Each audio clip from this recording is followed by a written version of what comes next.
Bismillahirrahmanirrahim. Alhamdulillahirabbil alamin. Wassalatu wassalamu ala al-mab'uts rahmatan lil alamin. Nabiyyina Muhammad wa ala alihi wa sahbihi wa man tabi'ahum bi ihsan ila yaumiddin. Amma ba'd. Ini majelis yang kedua dari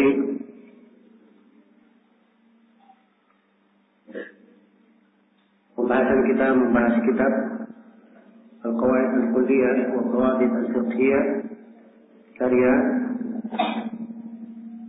Al-Imam Ibn Al-Mubarak rahimahullah ta'ala. Kita masih melanjutkan kaidah yang keempat, di mana penulis menyebutkan sunanul wudu asyarah. Sunnah wudu ada 10. 4 dari 10 telah kita jelaskan. Nah, sekarang kita memasuki sunnah yang ke-5 dari sunnah wudu. Kata beliau rahimahullah ta'ala, yang kelima, at-tayammun. Disunnahkan memulai dari yang kanan. Sunnahkan memulai dari yang kanan. Ya, maksudnya pada anggota wudu,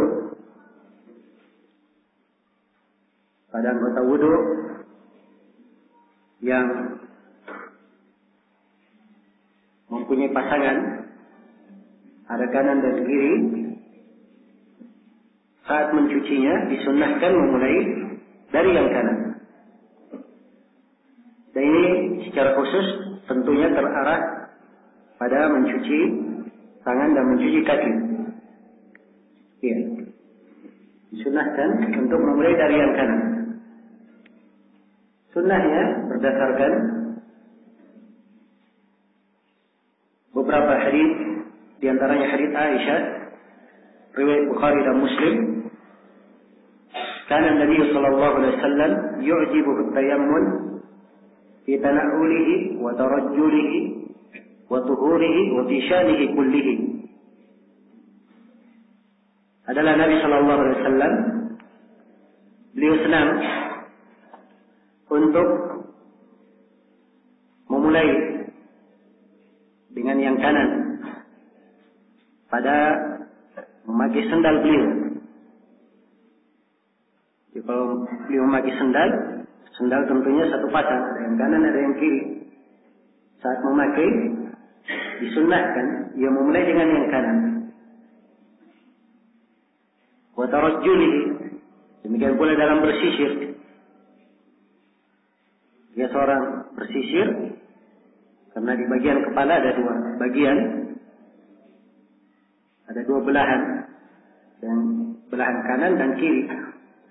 Jadi mulai dari belahan yang kanan.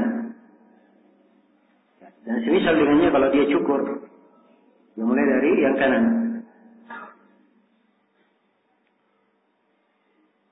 Wa tuhurihi, dan di dalam bersucinya, dalam bersuci dimulai dari tangan kanan, kemudian tangan kiri. Demikian pula pada mencuci kaki kanan, kemudian kaki kiri. Wa fi sya'nihi kullihi, dan pada segala perkara beliau. Ada segala perkara yang merupakan perkara yang disunnahkan menggunakan yang kanan. Sebab pada tempat-tempat Nabi sallallahu alaihi wasallam melarang menggunakan yang kanan di tempat itu. Yaitu pada bersuci dari hajat besar maupun hajat kecil, tidak diperbolehkan menggunakan tangan kanan. Bahkan dilarang oleh Rasulullah sallallahu alaihi wasallam. Bagaimana dalam hadis Salman Al-Farisi riwayat Muslim, hadis Abu Qatadah riwayat Bukhari dan Muslim dan selainnya. Ya. Dan mencermati larangan Nabi menggunakan yang kanan dalam membersihkan hajat, ini dipetik sebuah illah oleh para ulama, dan dengannya mereka mengukur hal yang lain. Tidak boleh menggunakan yang kanan di situ. Karena itu dalam masuk WC, para ahli fikih menyebutkan disunnahkan dia masuk dengan kaki kiri Walaupun tidak ada hadis khusus yang menjelaskan, namun mana hadis-hadis yang menjelaskan tentang kemuliaan yang kanan itu mendukung apa yang diterangkan oleh ahli fikih bahwa tidak boleh masuk atau disunnahkan memulai dengan kaki kiri ketika masuk WC. Ya. Demikian pula keluar masjid. Keluar masjid disunnahkan dengan kaki kiri. Sebagaimana masuk ke masjid disunnahkan dengan kaki kanan. Sebab masjid adalah tempat yang mulia. Dia adalah ahabbul biqa' ila Allah. Tanah yang paling dicintai oleh Allah. Tempat yang paling dicintai. Maka keluar darinya memakai kaki kiri. Ada sebuah hadis khusus tentang masuk masjid dihasankan oleh Syekh Al-Albani dalam silsilah hadits as-sahihah. Ya. Jadi ini kandungan umumnya tentang menggunakan yang kanan. Saya kembali kepada titik pembahasan di wudu. Sini penulis mengatakan sunnah. Dan ini pendapat kebanyakan ulama, bahkan sebagiannya mengatakan bahwa ini kesepakatan di kalangan ulama. Walaupun orang-orang Zahiriyah dan sebagian ulama ada yang menyelisihi, mereka mengatakan bahwa memulai yang kanan, memulai dengan tangan kanan atau kaki kanan saat berwudu itu hukumnya wajib bukan sunnah. Kenapa? Sebab Nabi tidak pernah meninggalkannya dan tidak pernah memberi contoh kiri dahulu kemudian kanan. Iya. Dan alasan mereka dari sisi alasan adalah hal yang kuat. Tapi mengatakan wudu batal kalau dia mulai dengan kiri misalnya kemudian dia cuci kanan, dikatakan wudunya batal. Ini tentunya pendapat yang tidak tepat. Iya. Dan apa yang disebutkan oleh penulis di sini disunnahkan memulai dengan yang kanan. Itu tadi uraiannya dari sisi dalilnya. Kemudian yang keenam, kata beliau, akhdhu ma'in jadidin limashil udunain. Disunnahkan juga mengambil air baru untuk mengusap kedua telinga. Ya, jadi maksudnya kalau misalnya ada yang berwudu, setelah dia ambil air untuk dia usap kepala, ya, kembali diambil air lagi baru untuk mengusap apa? Telinga. Ya, dan ini pendapat sebagian ulama. Mereka berdalilkan dengan hadits riwayat Al-Baihaqi. Mereka berdalilkan dengan hadits riwayat Al-Baihaqi dari Abdullah bin Zaid, annahu ra'a an-nabiy sallallahu alaihi wasallam ya'khudhu li udunayhi ma'an khilaf al-ma' alladhi akhadha li ra'sihi. Abdullah bin Zaid katanya melihat Nabi mengambil air untuk kedua telinganya, air yang bukan dia pakai untuk kepalanya. Jadi air lain, air baru. Ya. Namun hadis Al-Baihaqi ini dikeluarkan oleh Imam Muslim dan lafadznya tidak seperti itu di Sahih Muslim. Di Sahih Muslim, masaha bi ra'sihi bima'in ghayra fadli yadayhi. Beliau mengusap kepalanya dengan air bukan lebih dari tangannya, tapi air baru diambil untuk kepala. Nah, itu di Sahih Muslim. Jadi beda kandungan riwayat Muslim dari sisi mana dan kandungan riwayat Al-Baihaqi. Ya.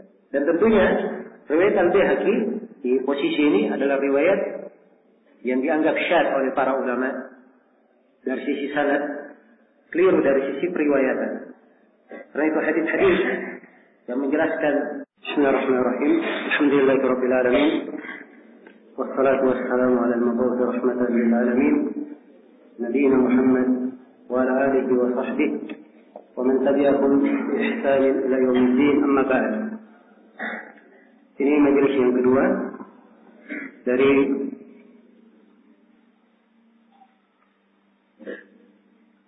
pembahasan kita membahas kitab Al-Qawaid Al-Kulliyah wa Qawaid Al-Fiqhiyah karya Al-Imam Ibn Al-Qayyim rahimahullah ta'ala. Kita masih melanjutkan kaidah yang keempat, di mana penulis menyebutkan sunanul wudu asyarah. Sunnah wudu ada 10. 4 dari 10 telah kita jelaskan. Nah, sekarang kita memasuki sunnah yang ke-5 dari sunnah wudu. Kata beliau rahimahullah ta'ala, Yang kelima, tayamun. Disunnahkan memulai dari yang kanan.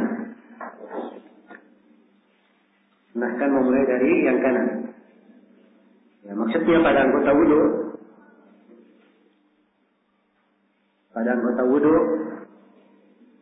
yang mempunyai pasangan, ada kanan dan kiri, saat mencucinya disunnahkan memulai dari yang kanan. Dan ini secara khusus tentunya terarah pada mencuci tangan dan mencuci kaki. Ya. Disunnahkan untuk memulai dari yang kanan. Sunnahnya berdasarkan beberapa hadis, di antaranya hadis Aisyah, riwayat Bukhari dan Muslim. Kana Nabi sallallahu alaihi wasallam yu'jibuhu at-tayammun fi tana'ulihi wa tarajjulihi wa tuhurihi wa fi syanihi kullihi. Adalah Nabi sallallahu alaihi wasallam, beliau senang untuk memulai dengan yang kanan pada memakai sendal beliau. Jadi kalau beliau memakai sendal tentunya satu pasang, ada yang kanan, ada yang kiri. Saat memakai disunnahkan ia memulai dengan yang kanan. Wa tarajjulihi, demikian pula dalam bersisir. Dia seorang bersisir karena di bagian kepala ada dua bagian, ada dua belahan, dan belahan kanan dan kiri. Jadi mulai dari belahan yang kanan.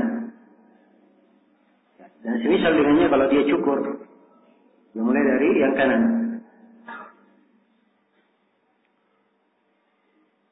Wa tuhurihi, dan di dalam bersucinya. Dalam bersuci dimulai dari tangan kanan, kemudian tangan kiri. Demikian pula pada mencuci kaki, kaki kanan, kemudian kaki kiri. Wa fi sya'nihi kullihi, dan pada segala perkara beliau. Ada segala perkara yang merupakan perkara yang disunnahkan menggunakan yang kanan. Sebab pada tempat-tempat Nabi Shallallahu Alaihi Wasallam melarang menggunakan yang kanan di tempat itu, yaitu pada bersuci dari hajat besar maupun hajat kecil, tidak diperbolehkan menggunakan tangan kanan, bahkan dilarang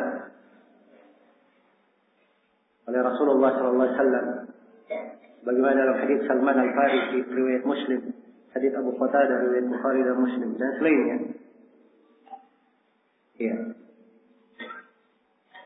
Dan mencermati larangan Nabi menggunakan yang kanan dalam membersihkan hajat, ini dipetik sebuah illah oleh para ulama, dan dengannya mereka mengukur hal yang lain. Tidak boleh menggunakan yang kanan di situ.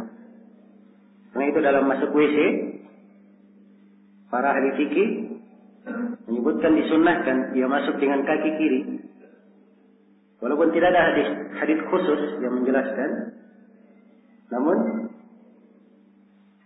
mana hadis-hadis yang menjelaskan tentang kemuliaan yang kanan itu mendukung apa yang diterangkan oleh ahli fikih bahwa tidak boleh masuk atau disunnahkan memulai dengan kaki kiri ketika masuk WC. Ya. Demikian pula keluar masjid. Keluar masjid disunnahkan dengan kaki kiri, sebagaimana masuk ke masjid disunnahkan dengan kaki kanan. Sebab masjid adalah tempat yang mulia. Dia adalah ahabbul biqa' ila Allah, tanah yang paling dicintai oleh Allah, tempat yang paling dicintai. Maka keluar darinya memakai kaki kiri. Ada sebuah hadis khusus tentang masuk masjid, dihasankan oleh Syekh Al-Albani dalam silsilah hadits as-sahihah. Ya. Jadi ini kandungan umumnya tentang menggunakan yang kanan. Saya kembali kepada titik pembahasan di wudu. Sini penulis mengatakan sunnah. Dan ini pendapat kebanyakan ulama Bahkan sebagiannya mengatakan bahwa ini kesepakatan di kalangan ulama. Walaupun orang-orang Zahiriyah dan sebagian ulama ada yang menyelisihi, mereka mengatakan bahwa memulai yang kanan, memulai dengan tangan kanan atau kaki kanan saat berwudu itu hukumnya wajib bukan sunnah. Kenapa? Sebab Nabi tidak pernah meninggalkannya dan tidak pernah memberi contoh kiri dahulu kemudian kanan. Iya. Dan alasan mereka dari sisi alasan adalah hal yang kuat. Tapi mengatakan wudu batal kalau dia mulai dengan kiri misalnya kemudian dia cuci kanan, dikatakan wudunya batal. Ini tentunya pendapat yang tidak tepat. Iya. Maka apa yang disebutkan oleh penulis di sini disunnahkan memulai dengan yang kanan. Itu tadi uraiannya dari sisi dalilnya. Kemudian yang keenam, kata beliau, akhdhu ma'in jadidin limashil udunain. Disunnahkan juga mengambil air baru untuk mengusap kedua telinga. Ya, jadi maksudnya kalau misalnya ada yang berwudu, setelah dia ambil air untuk dia usap kepala, ya, kembali diambil air lagi baru untuk mengusap apa? Telinga. Ya, dan ini pendapat sebagian ulama. Mereka berdalilkan dengan hadits riwayat Al-Baihaqi. Mereka berdalilkan dengan hadits riwayat Al-Baihaqi dari Abdullah bin Zaid, anna ra'a an-nabiy sallallahu alaihi wasallam ya'khudhu li udunayhi ma'an khilaf al-ma' alladhi akhadha bi ra'sihi. Abdullah bin Zaid katanya melihat Nabi mengambil air untuk kedua telinganya, air yang bukan dia pakai untuk kepalanya. Jadi air lain, air baru. Ya. Namun hadis Al-Baihaqi ini dikeluarkan oleh Imam Muslim dan lafadznya tidak seperti itu di Sahih Muslim. Di Sahih Muslim, masaha bi ra'sihi bima'in ghairu fadli yadayhi. Beliau mengusap kepalanya dengan air bukan lebih dari tangannya, tapi air baru diambil untuk kepala. Nah, itu di Sahih Muslim. Jadi beda kandungan riwayat Muslim dari sisi mana dan kandungan riwayat Al-Baihaqi. Ya. Dan tentunya riwayat Al-Baihaqi di posisi ini adalah riwayat yang dianggap syadz oleh para ulama dari sisi sanad, keliru dari sisi periwayatan. Karena itu hadis-hadis yang menjelaskan mengambil air khusus untuk telinga, hadisnya lemah dan bertentangan dengan hadis yang lebih kuat. Kalau syahid dari Nabi Sallallahu Alaihi Wasallam, hadisnya dikuatkan karena dia mempunyai banyak jalur, disahihkan oleh Syekh Al-Albani. Rasulullah bersabda, al-udunani minar ra's. Kedua telinga itu bagian dari kepala. Jadi kedua telinga bagian dari apa? Kepala. Menunjukkan bahwa hukum telinga sama dengan hukum kepala. Air yang dipakai untuk mengusap kepala, itu pula air yang dipakai untuk mengusap apa? Telinga. Karena itu telah datang contoh dalam sebuah hadis yang sahih, Nabi mengusap kepalanya. Beliau mulai dari depan, kemudian ke belakang, balik lagi ke depan. Setelah itu beliau memasukkan jari telunjuknya ke telinganya, lalu mengusap telinganya. Ya. Ini menunjukkan bahwa telinga itu disunnahkan, yang sunnahnya adalah diusap bersama dengan apa? Kepala. Ya. Diusap bersama kepala. Ada ucapan penulis di sini mengambil air baru untuk mengusap kedua telinga. Ini telah kita terangkan bahwa hadisnya adalah hadis yang apa? Hadisnya lemah. Baik.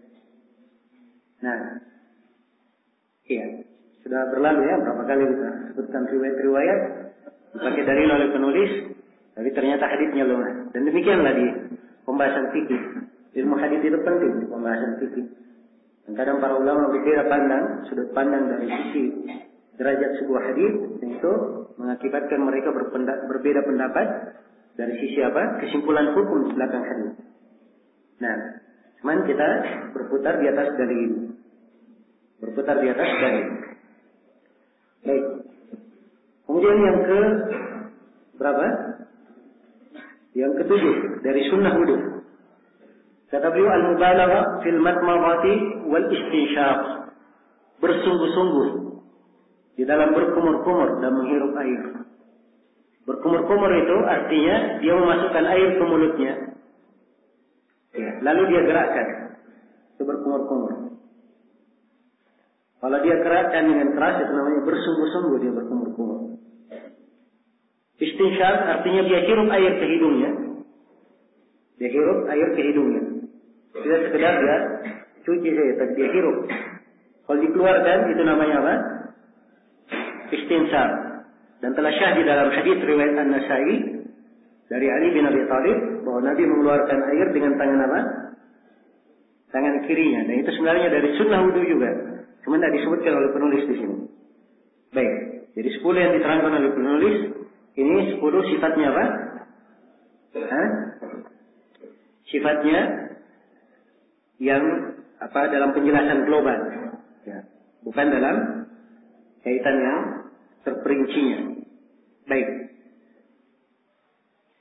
Jadi yang ketujuh beliau terangkan bersungguh-sungguh dalam berkumur-kumur dan menghirup air. Ini dalilnya adalah hadis Laqit ibn Sabirah yang telah berlalu bersama kita. Nabi SAW bersabda asbighul wudu.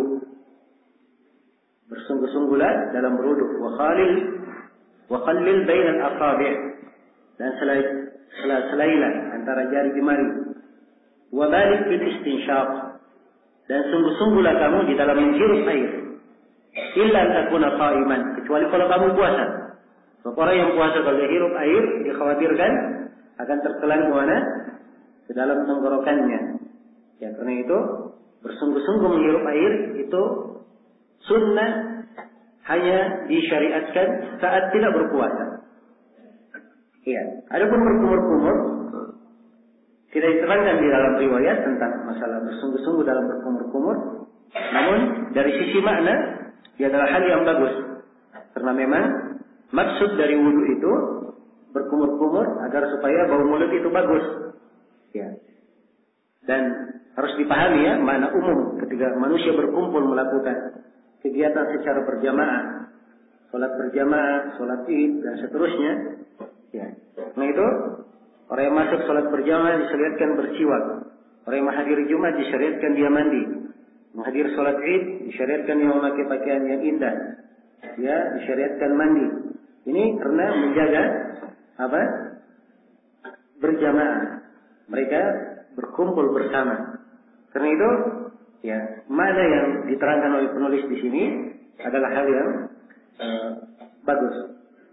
Baik, selesai ya tentang sunnah yang ketujuh. Kemudian yang ke-8, sunnah yang ke-8 kata beliau al-marratut tsaniyah wa tsalitsah.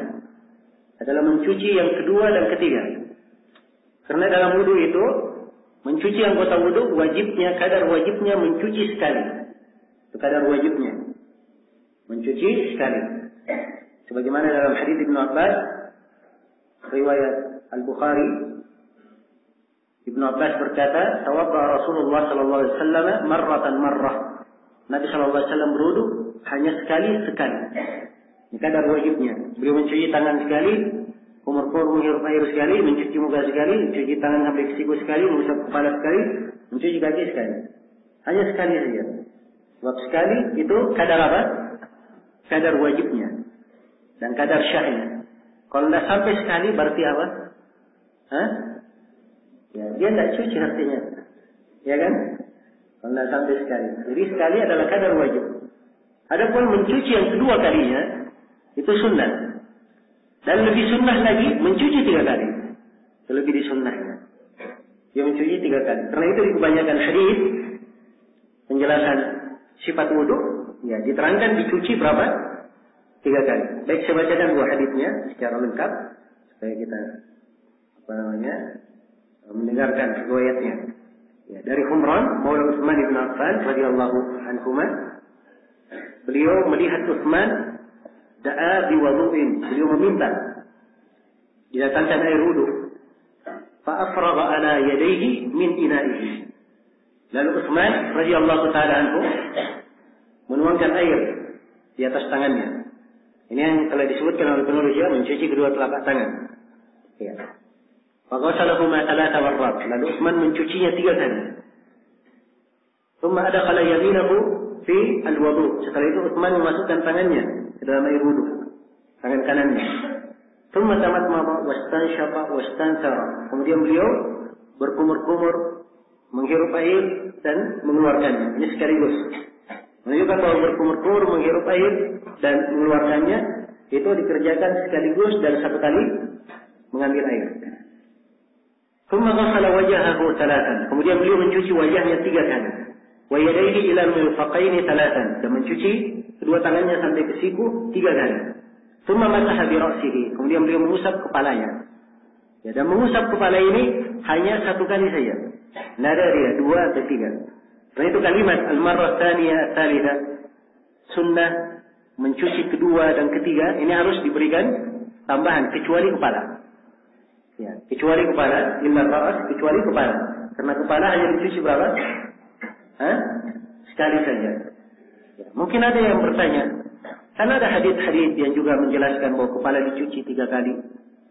Jawabannya iya betul, ada hadis-hadis, tapi hadisnya lemah, tidak ada yang kuat. Hadisnya lemah, tidak ada yang kuat. Dan yang kuat tentang mencuci kepala, cuman hadis Abdullah bin Zaid yang akan datang, dan hadis yang menerangkan bahwa kepala hanya diusap sekali saja. Akan datang nanti hadis Abdullah bin Zaid, saya akan bacakan. Kita baca kelanjutan hadis Utsman. Setelah itu Utsman mengusap kepalanya, thumma ghasala kilta rijlaihi thalathan. Kemudian Utsman mencuci kedua kakinya 3 kali. Kemudian beliau berkata, "Ra'aitu an-nabiy sallallahu alaihi wasallam yatawaddau nahwa wudu'i hadha." Saya melihat Rasulullah sallallahu alaihi wasallam berwudu seperti wudu saya ini. Wa qala, dan Rasulullah bersabda, "Man tawadda'a nahwa wudu'i hadha." Siapa yang berwudu seperti wuduku ini, thumma shalla raka'ataini, kemudian dia salat 2 rakaat, la yuhadditsu fihi ma nafsa, dia tidak membisikkan pada dirinya sesuatu. Ya, maksudnya kalau dia sholat tiba-tiba ada pikiran atau dia pikirkan sesuatu, ya dia palingkan dirinya, dia konsentrasi. Sholatnya khusyuk. Nah itu yang dimaksud.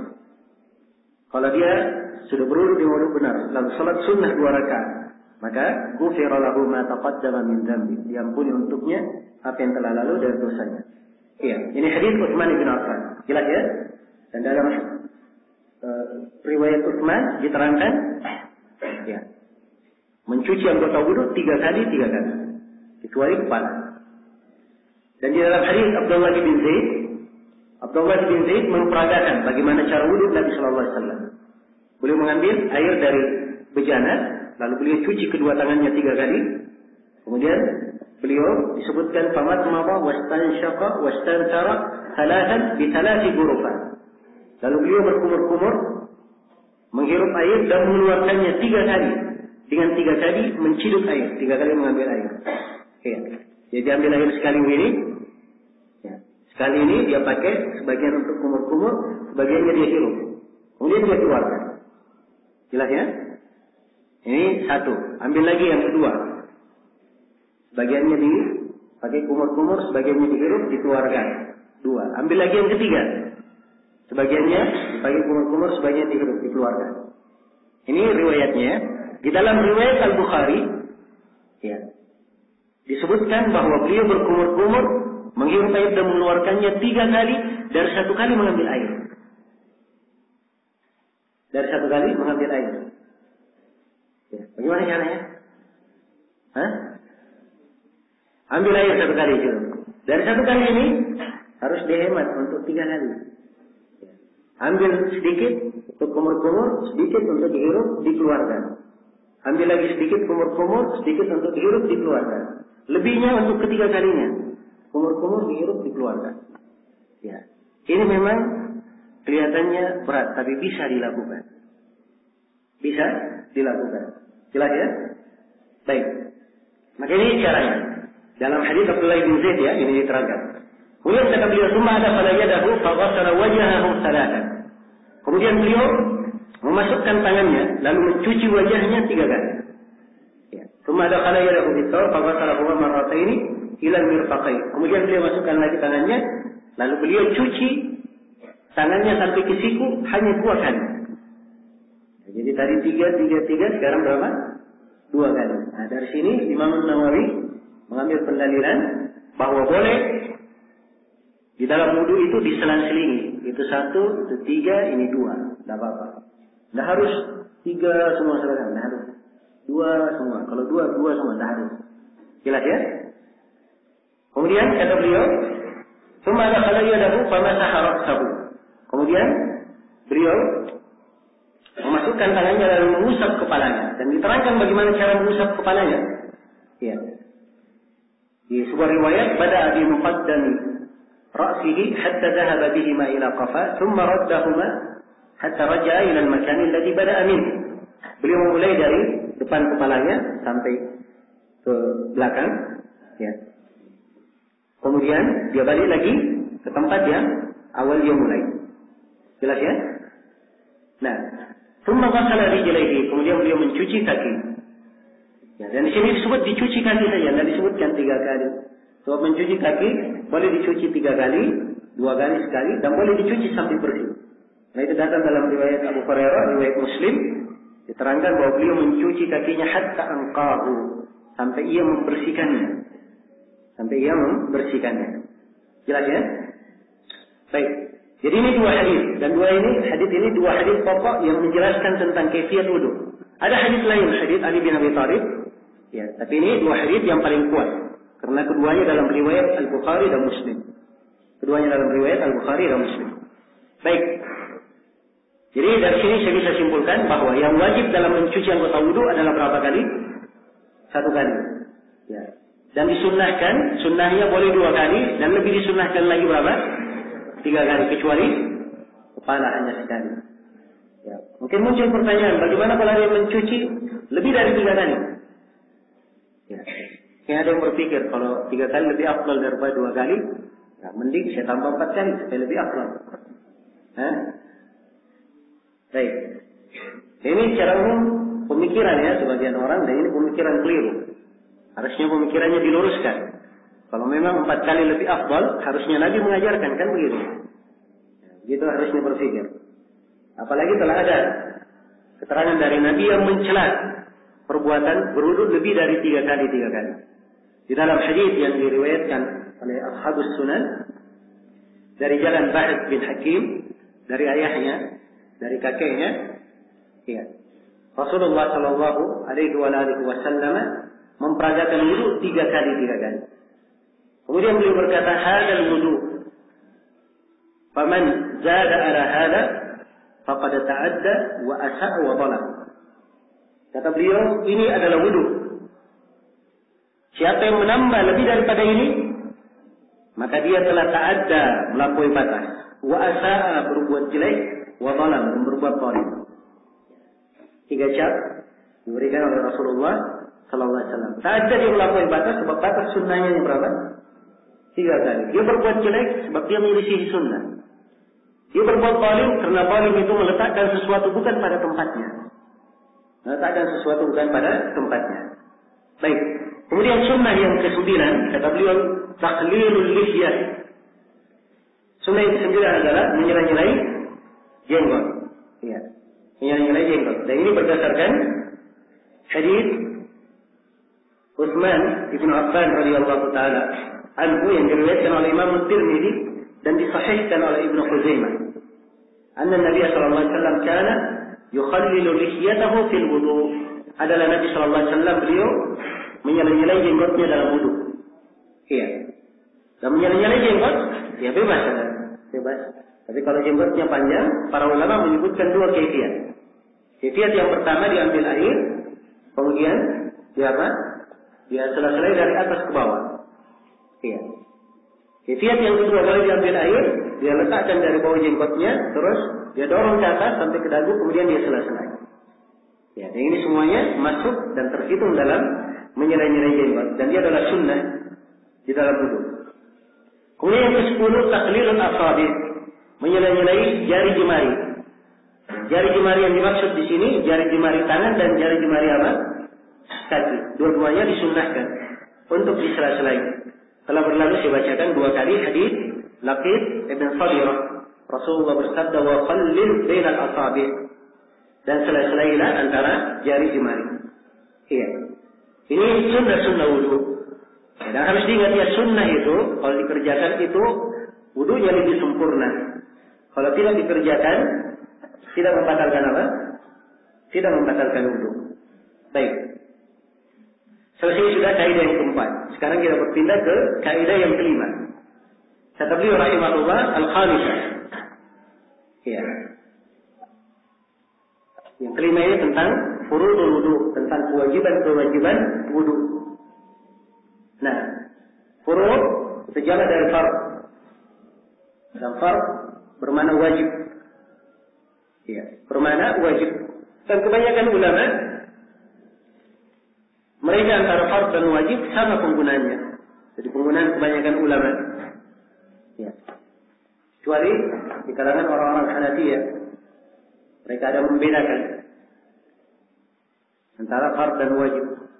Bagi mereka fard itu kalau wajibnya sangat meyakinkan. Itu fard.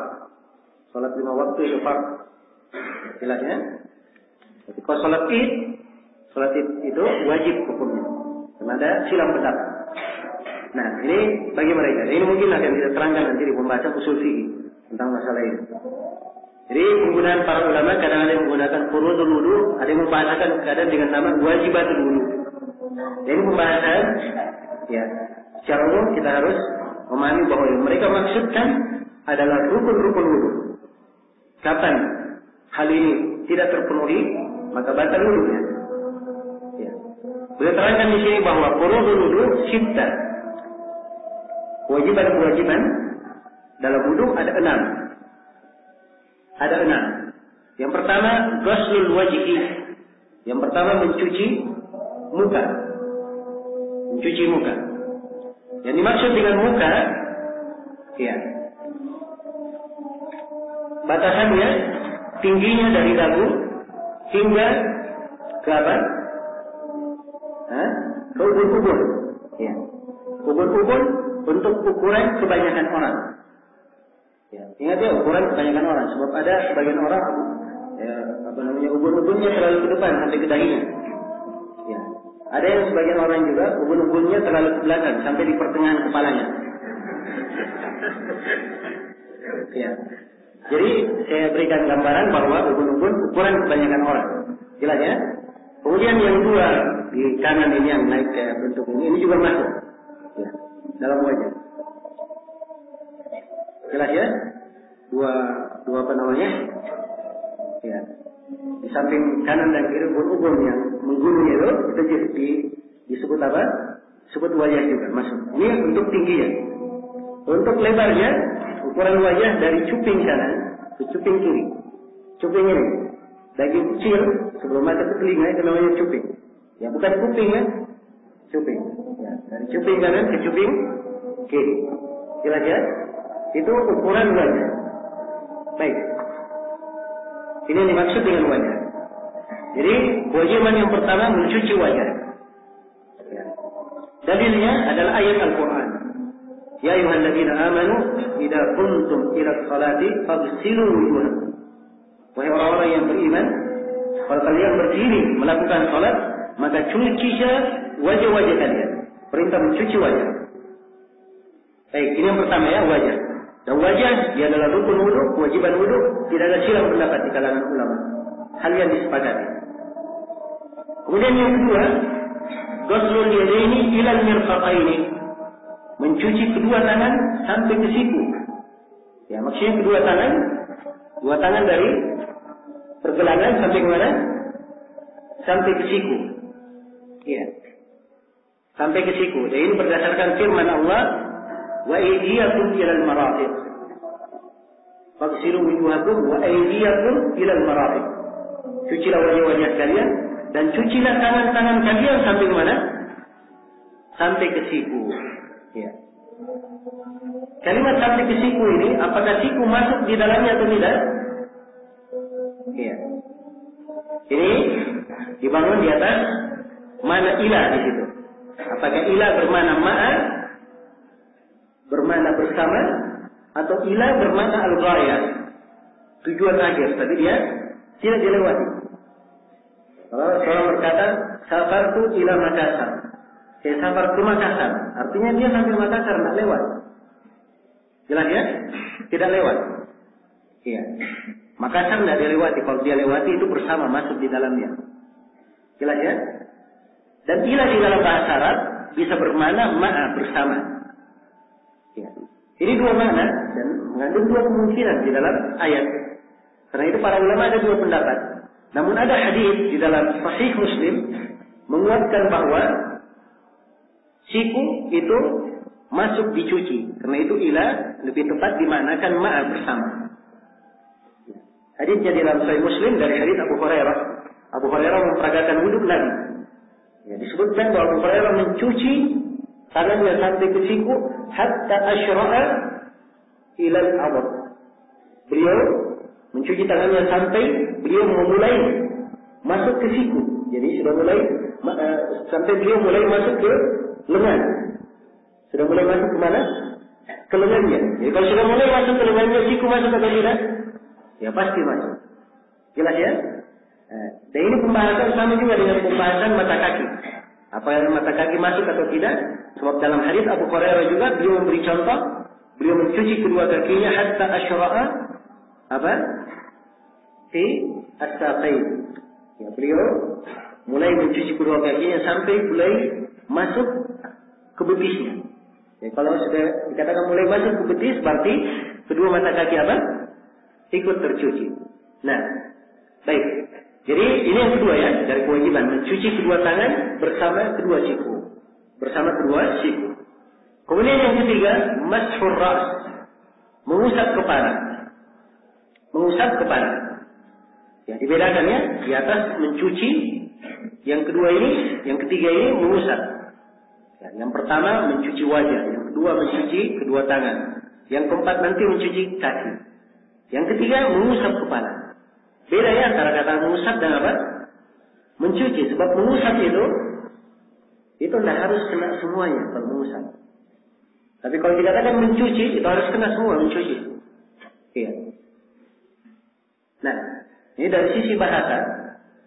Sekarang kertas buku ini, ya, saya letakkan tangan dari pertengahan, saya gerakkan ke ujung. Saya bertanya, saya sudah mengusap kertas ini? Sudah. Padahal semuanya tidak apa? Tidak kena. Ya, mengusap dari tengah. Tapi saya dikatakan mengusapnya. Karena itu dari sisi bahasa, yang dalam bahasa Arab, kata al-masah la yaqtadi isti'adan. Tidak menunjukkan mana harus kena semua. Ya.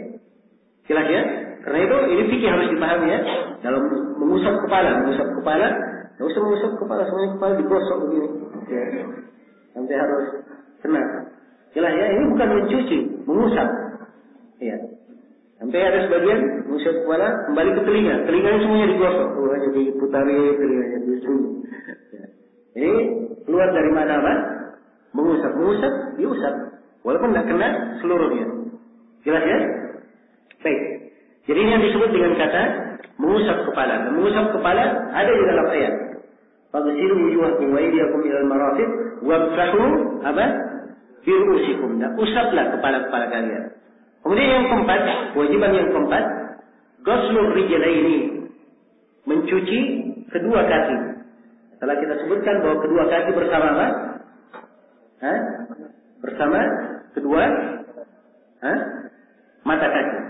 Bersama kedua mata kaki. Masuk. Ya. Karena di dalam ayatnya memang disebutkan. Wamsahu bi ru'usikum wa arjulakum ila al-ka'bayn. Dan cucilah kaki-kaki kalian sampai ke mana? Sampai ke dua mata kaki. Baik. Jadi ini empat tempat semuanya wajib diterangkan dalam Al-Quran. Dan empat ini tidak ada sidang pendapat di kalangan ulama. Yang kelima, ya, dari kewajiban harus tertib. Harus secara apa? Secara berurut. Ya. Nah, boleh ada mencuci kaki dulu. Setelah mencuci kaki, dia cuci muka. Setelah mencuci muka, dia usap kepala, baru mencuci tangan. Nah, boleh. Harus berurut. Ya, harus berurut. Nah, kenapa? Sebab di dalam ayat Al-Quran, kandungannya menunjukkan harus berurut. Ya, perhatikan ya ayatnya. Faghsilu wujuhakum. Cucilah wajah-wajah kalian. Wa aydiyakum ilal marafiq. Dan cucilah tangan-tangan kalian. Wamsahu bi ru'usikum. Dan usaplah kepala-kepala kalian. Wa arjulakum ilal ka'bayn. Dan cucilah kaki kalian. Disebut empat. Yang pertama dicuci, wajah dicuci, yang kedua juga dicuci, dua tangan dicuci, yang ketiga kepala dicuci atau diusap, yang keempat dicuci atau diusap, dicuci. Jadi dicuci, diusap, dicuci. Ya. Ini kan sebenarnya kalau urutan bahasa yang indah harusnya dikelompokkan. Dicuci, baru dia apa? Diusap. Tapi kenapa yang diusap dimasukkan antara dua yang dicuci? Apa faedahnya? Karena memang harus berurut, tidak bisa diakhirkan. Jelas ya? Kalau bisa diakhirkan, dibuat pada terakhir supaya indah. Dicuci dulu semua, baru diusap.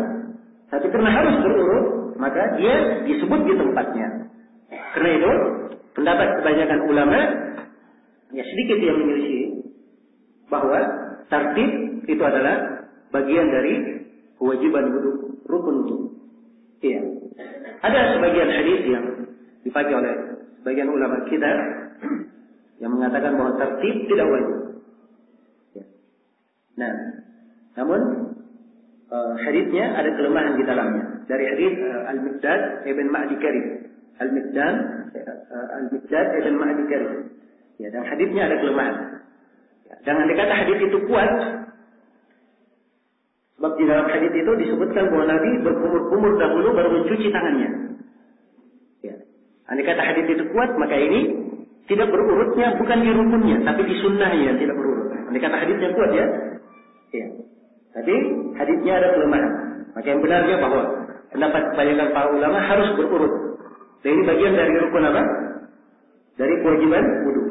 Kemudian kewajiban yang keenam, kata beliau al-muwalah. Al-muwalah artinya harus secara bersambung. Ya, kalau tadi berurut ya, ini harus secara bersambung. Ya. Jadi kalau dia sudah mencuci tangan,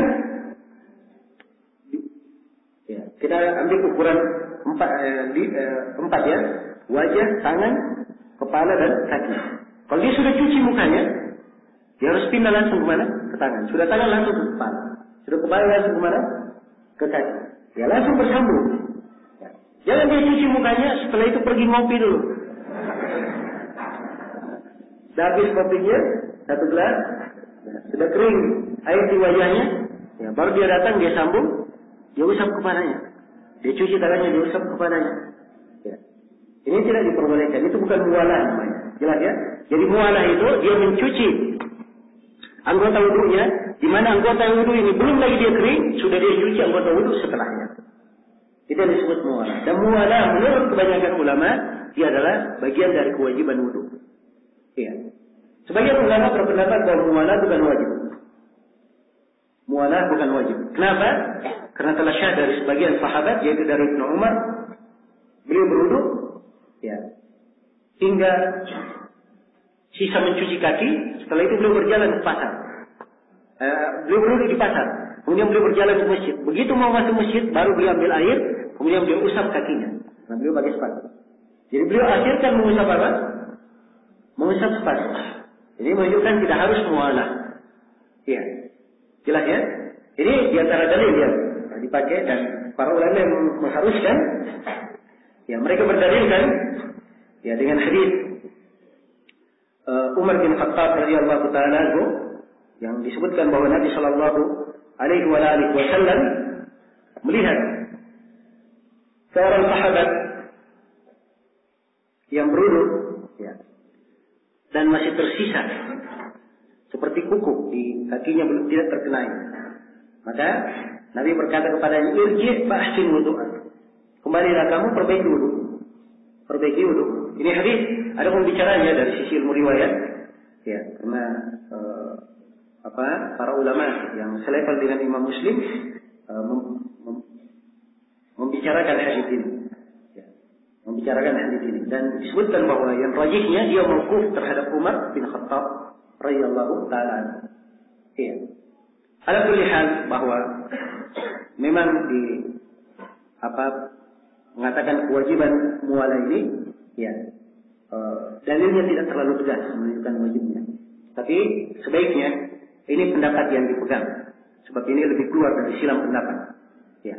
Dan saya ingatkan di pembahasan fikih kadang, ya, kita ada namanya al-khuruj min al-khilaf, keluar dari silam pendapat. Ini sebaiknya dijaga oleh seorang penuntut ilmu pada tempat-tempat yang layak. Ya, Seperti tadi kita bahas misalnya tentang menyentuh kemaluan. Batal wudu atau tidak? Kita sudah sebutkan bahwa tidak membatal wudu, pendapat yang lebih kuat. Disunahkan saja berwudu. Saya bersama dengan itu. Saya secara pribadi, saya tidak menyentuh. Ya, jelas ya? Kenapa? Itu lebih bagus, keluar dari silap pendapat. Ya.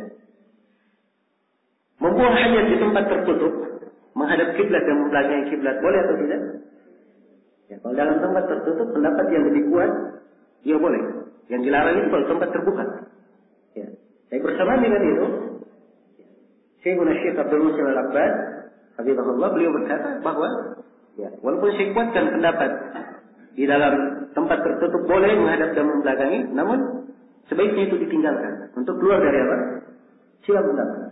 Ya, maka dalam hal-hal yang seperti ini diperhatikan. Ya, karena seorang jangan memasukkan diri ke dalam masalah. Yaitu dia menjaga mengambil pendapat yang lebih menyempurnakan kewajibannya itu lebih bagus. Baik. Jadi ini 6 kewajiban dari kewajiban wudu. Ya. Jadi ini seperti kaidah. 6 ini yang merupakan rukunnya. Ya. Kalau orang kenal kaidah ini, maka dia bisa menjawab 1001 macam pertanyaan. Ya. Datang, ada orang bertanya padanya. Saya berwudu, lupa cuci kedua telapak tangan. Wudunya syah atau tidak? Dia hanya tahunya bahwa rukun wudu ada berapa? Kewajiban wudu ada berapa? 6. Dari 6 ini tidak ada mencuci kedua telapak tangan. Oh, wudu kamu syah. Ya kan? Karena dia bukan termasuk dari apa? Dari 6. Ya. Oh, saya berwudu, saya lupa kumur-kumur.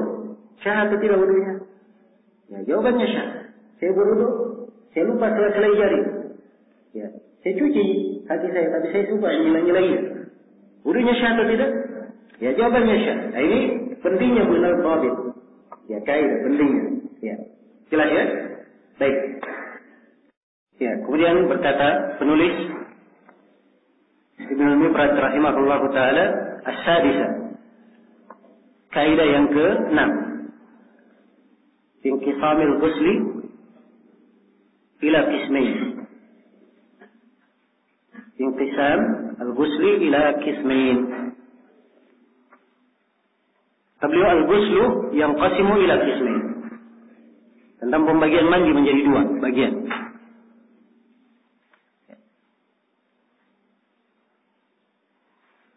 Dan yang maksud dengan mandi di sini adalah mandi yang mengangkat kewajiban, mengangkat hadath akbar. Iya. Atau yang semisal dengannya. Jadi mandi yang qasimu ila qismin terbagi 2. Yujzi, yang pertama ada yang sifatnya yujzi, mandi di ukuran syah. Ya. Yang kedua nanti akan diterangkan wal kamil, dan ada mandi yang sempurna. Jadi ada mandi sifatnya dia sempurna. Dan ada mandi yang ukurannya kadar syahnya saja. Tidak sempurna tapi kadar apa? Kadar syahnya. Iya. Ini dari keindahan pembahasan fikih di dalam syariat kita, di dalam sebuah tuntunan, karena diterangkan tuntunan itu beberapa kaifiat. Boleh memilih, boleh A, boleh B, boleh C. Jelas ya? Kadang diterangkan 2 kaifiat, ada yang sempurna, ada yang kadar wajibnya saja, kadar cukupnya. Ya. Karena keadaan orang berbeda-beda, khususnya dalam mandi. Apalagi kalau airnya sedikit. Ya. Dia punya air hanya 3 gelas. Ya. Mau dipakai junub. Kalau dia mandi sempurna, habis airnya. Jelas ya? Tapi kalau dia pakai kadar mujzi, maka itu bisa cukup. Bisa cukup. Iya. Maka terlihat ya, bagaimana syariat kita itu ya, memberikan tuntunan yang memudahkan. Tuntunan yang memudahkan. Ya. Dan kemudahan ini didapatkan kalau seorang mengilmui tentang agama, tentang syariat. Kalau dia tidak tahu ilmunya, nah dia pikirannya mandi itu ya harus sempurna.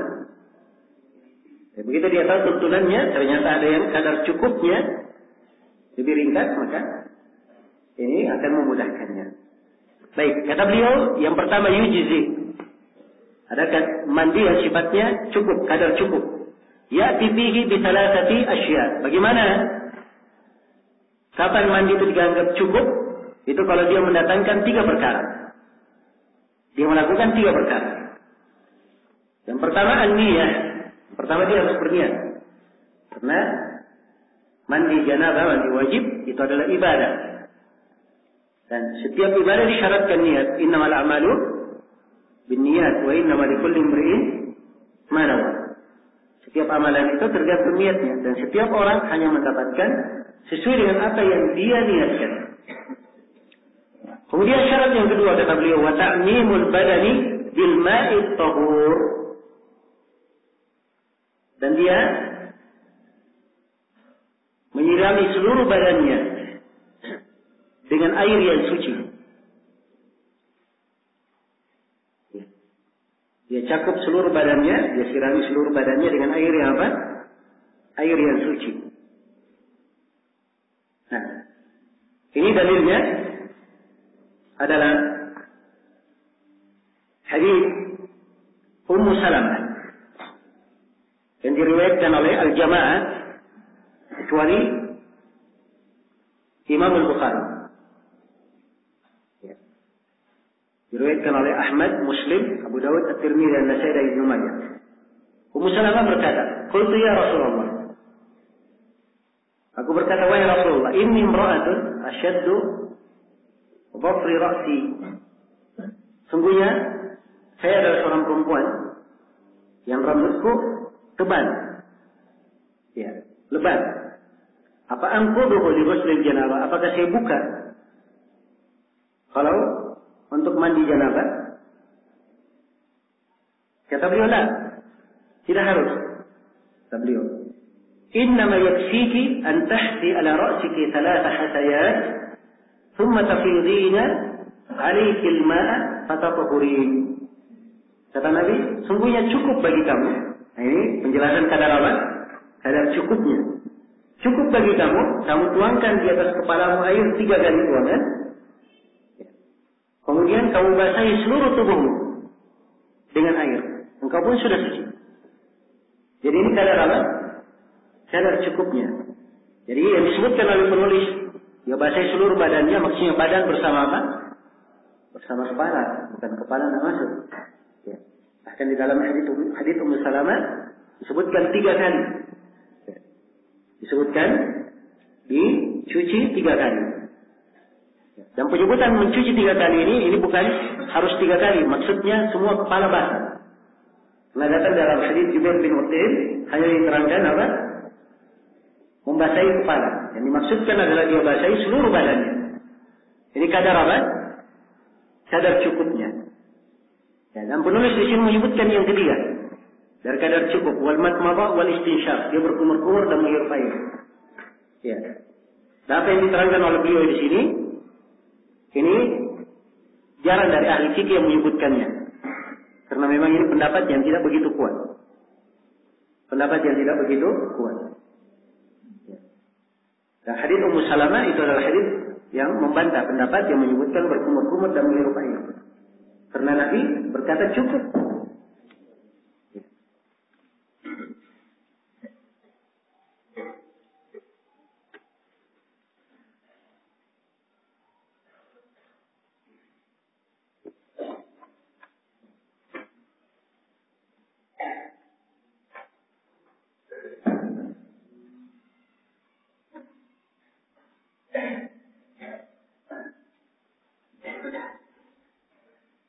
Karena Nabi Shallallahu Alaihi Wasallam berkata kepada Ummu Salamah, Inna yakfiki, cukup bagi kamu menuangkan di atas kepalamu 3 kali tuangan, kemudian engkau basahi seluruh tubuhmu, engkau sudah suci.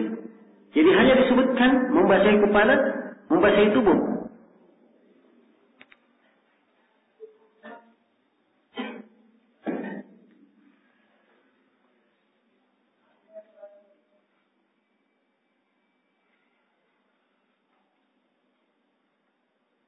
Iya.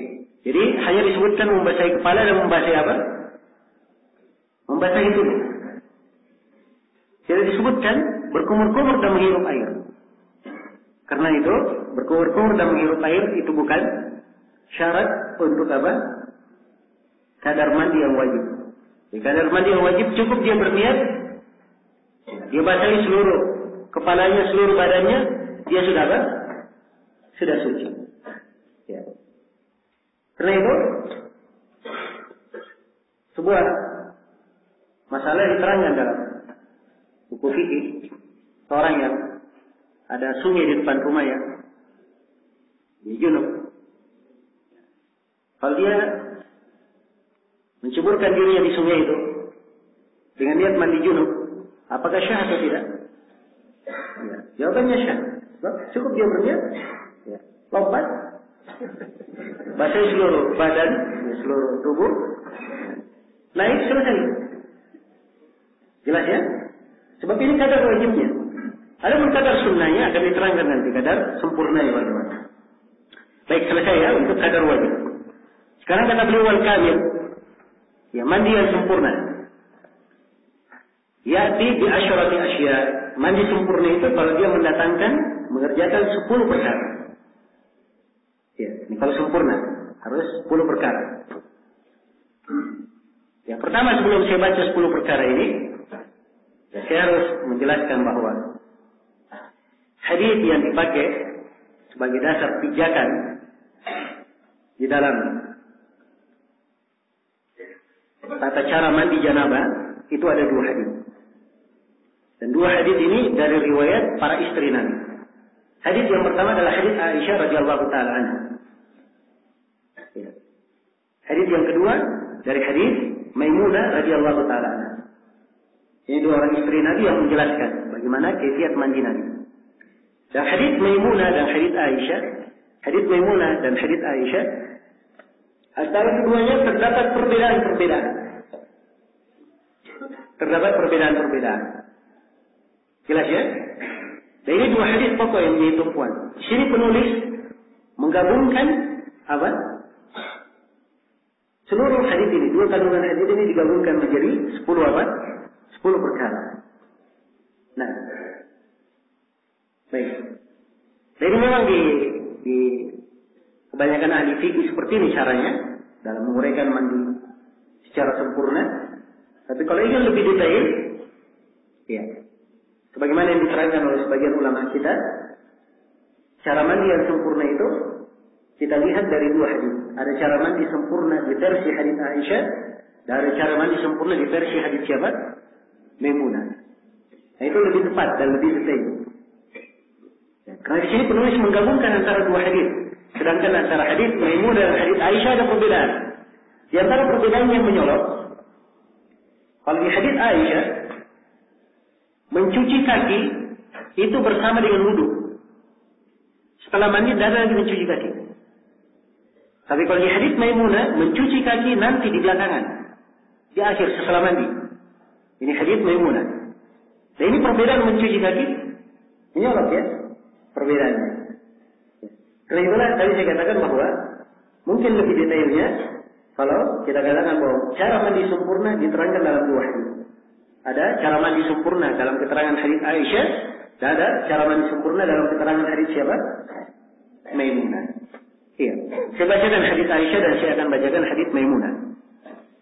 Ya. Kemudian saya simpulkan kesimpulannya, lalu kita baca ucapan penulis. Ya. Hadis Aisyah radhiyallahu taala anha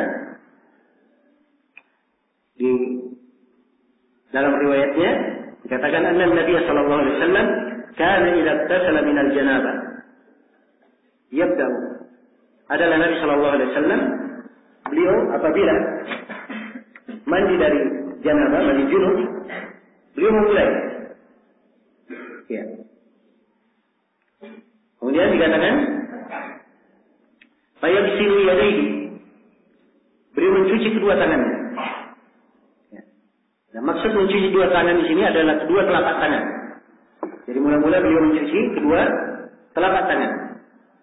Mencuci kedua telapak tangan. Thumma yufrigu bi yaminihi ala shimalihi. Kemudian dengan tangan kanannya beliau menuang air di tangan apa? Kirinya. Fayaghsilu farjahu, lalu beliau mencuci kemaluannya. Tsumma yatawaddau wudu'ahu lis-shalah. Setelah mencuci kemaluan, kemudian beliau berwudu seperti wudu untuk salat. Wudu seperti kalau dikatakan seperti wudu salat, berarti dari mencuci tangan sampai apa? Mencuci kaki. Itu wudu seperti wudu salat. Iya. Kemudian dikatakan, "Tsumma ya'khudul ma'." Setelah itu beliau mengambil air. Beliau mengambil air. Wa yudkhilu asabi'ahu fi usuli sya'ar. Lalu beliau memasukkan jari jemarinya di akar-akar rambut. Diambil air, dia selesai rambutnya sampai ke akar-akarnya. Hatta idza ra'a annahu qad istabra'a hafana ala ra'sihi thalatha hasayat. Sehingga kalau beliau sudah merasa kulit kepala ini sudah sempurna kena air, maka beliau pun menuangkan air di atas kepalanya 3 kali tuangan. Bagaimana 3 kali tuangan ini? Ini diterangkan dalam hadis Aisyah riwayat Bukhari dan Muslim yang lainnya. Beliau mengambil air seperti satu kalian susu, nahwal silab. Lalu beliau menuangkan di atas bagian kepala kanannya, kemudian beliau tuangkan di atas bagian kepala kirinya, lalu beliau tuangkan di atas seluruh kepalanya. Jadi 3 kali tuangan. Jadi ini mana beliau menuangkan di atas kepalanya 3 kali. Yang pertama, tuangan pertama di sebelah kanan, tuangan yang kedua di mana? Sebelah kiri, tuangan yang ketiga untuk seluruhnya. Kemudian dikatakan, "Tsumma afadha ala sa'iri jasadihi." Kemudian beliau menuangkan di atas seluruh jasadnya. Di atas seluruh jasadnya. Sampai situ hadis Aisyah radhiyallahu taala anha. Memang ada dalam sebagian riwayat hadis Aisyah diterangkan bahwa Nabi mencuci kedua kakinya setelah itu. Namun riwayat ini adalah riwayat yang syadz. Riwayat yang dianggap keliru dalam periwayatannya, khusus untuk tambahan mencuci kaki pada hadis Aisyah radhiyallahu taala anha. Itu riwayat diterangkan kekeliruannya oleh Abdul Fadl ibn Ammar dalam kritikan beliau terhadap Sahih Muslim, dan dijelaskan pula oleh Ibnu Rajab di dalam syarah beliau terhadap Sahih Al-Bukhari. Jadi yang tepatnya bahwa di dalam hadis Aisyah tidak ada mencuci kaki kecuali pada saat apa? Berwudu saja. Pada saat berwudu saja. Nah, baik. Ini hadis Aisyah radhiyallahu taala. Jadi kalau saya simpulkan bagaimana kaifiat mandi dalam hadis Aisyah radhiyallahu taala anha. Di dalam hadis Aisyah, kaifiat mandinya Nabi mencuci. Pertama, kaifiat mandinya mencuci kedua telapak tangan, lalu tuangkan air dengan tangan kanannya, dia tuangkan di atas tangan kirinya, lalu tangan kiri mencuci kemaluan. Setelah itu berwudu dengan wudu sempurna. Setelah berwudu dengan wudu sempurna, menyela-nyelai rambut hingga basah seluruh kulit rambut ini. Setelah itu menuangkan air di atas kepala 3 kali. Tuangan pertama sebelah kanan, tuangan kedua sebelah kiri, tuangan ketiga seluruhnya. Setelah itu mencuci seluruh jasadnya. Ini kaifiat dalam hadis siapa? Aisyah radhiyallahu taala. Baik, sekarang kita berpindah ke hadis Maimunah. Kalau dalam hadis Maimunah bertutur dalam riwayatnya.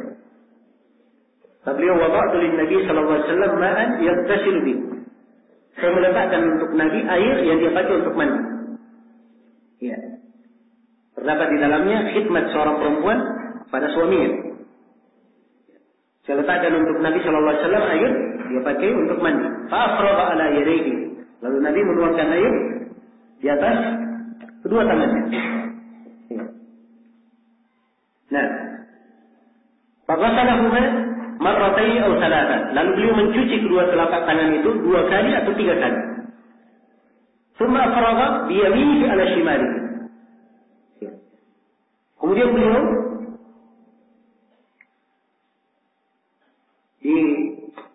menuangkan air di atas dengan tangan kanannya beliau tuangkan air di atas tangan kirinya, faghasala madakirahu. Lalu beliau mencuci kemaluannya. Ya. Setelah itu beliau menggosokkan thumma dalaka yadahu bil ardh. Kemudian beliau menggosokkan tangannya kemana? Ke bumi. Ya, menggosokkan tangannya ke bumi. Ya. Pada dulu kamar mandinya tanah ya. Ya, sekarang ya kalau sudah di di tehel, ya kalau digosokkan ke tanah bukannya membersihkan, ya malah membersihkan kotoran. Ya, bukan membersihkan tangan, tapi tangan yang membersihkan apa? Ya kotoran. Ya, karena itu boleh diganti dengan apa? Dengan sabun. Boleh diganti dengan sabun. Kalau maksud digosokkan di tanah, karena tanah itu membersihkan ya. Tanah itu adalah membersihkan. Jadi boleh diganti dengan sabun. Baik. Thumma matmada wastansyaqa. Setelah itu beliau berkumur-kumur dan menghirup air. Ya. Berkumur-kumur dan menghirup air. Nah, thumma ghasala wajhahu wa yadayhi. Lalu beliau mencuci wajahnya dan kedua tangannya. Thumma ghasala ra'sahu thalathan. Kemudian beliau mencuci kepalanya 3 kali. Apakah mencuci kaki? Jawabannya tidak. Thumma afragha ala jasadihi. Kemudian beliau menuangkan di atas jasadnya. Thumma tanahha min maqamihi fa ghasala qadamaihi. Setelah itu beliau berpindah dari tempatnya, menyingkir, ya, lalu mencuci kedua apa? Kedua kakinya. Jadi mencuci kedua kaki itu nanti terakhir ketika mau meninggalkan apa? Kamar mandi baru dia cuci kakinya. Ya, ini hadits Maimunah radhiyallahu taala. Ya, jadi kesimpulan di dalam hadits Maimunah, ya, Maimunah menjelaskan bahwa Nabi Shallallahu Alaihi Wasallam beliau, ya, pertama mencuci kedua tangannya 2 kali atau 3 kali, lalu mencuci kemaluannya, kemudian menggosokkannya ke bumi atau ke tembok atau yang semisal dengan yang bisa membersihkan. Seperti yang saya sebut tadi bisa diganti dengan apa? Dengan sabun. Ya, kemudian mencuci kedua tangannya, lalu berkumur-kumur dan menghirup air, mencuci wajah, mencuci kedua tangan sampai ke siku, lalu menyiram di atas kepala 3 kali, kemudian menyiram seluruh tubuh. Setelah itu menyingkir, lalu mencuci apa? Kedua kakinya. Ini hadits Maimunah. Jelas ya? Ya, maka setelah terang apa hadits Aisyah, apa hadits Maimunah, sekarang kita lihat uraian penulis ini. Kata beliau mandi sempurna, penulis menggabungkannya antara 2 hadits. Penulis menggabungkan antara 2 hadits. Kata beliau mandi yang sempurna kalau dia melakukan 10 perkara. Yang pertama dia diam. Ya, karena memang harus apa? Harus niat. Yang kedua tasmiyah, membaca basmalah. Ya. Dan ini membaca basmalah, ya. Mandi itu bukan wudu. Sedangkan syariat membaca basmalah, membaca tasmiyah, membaca bismillah, syariatnya di mana?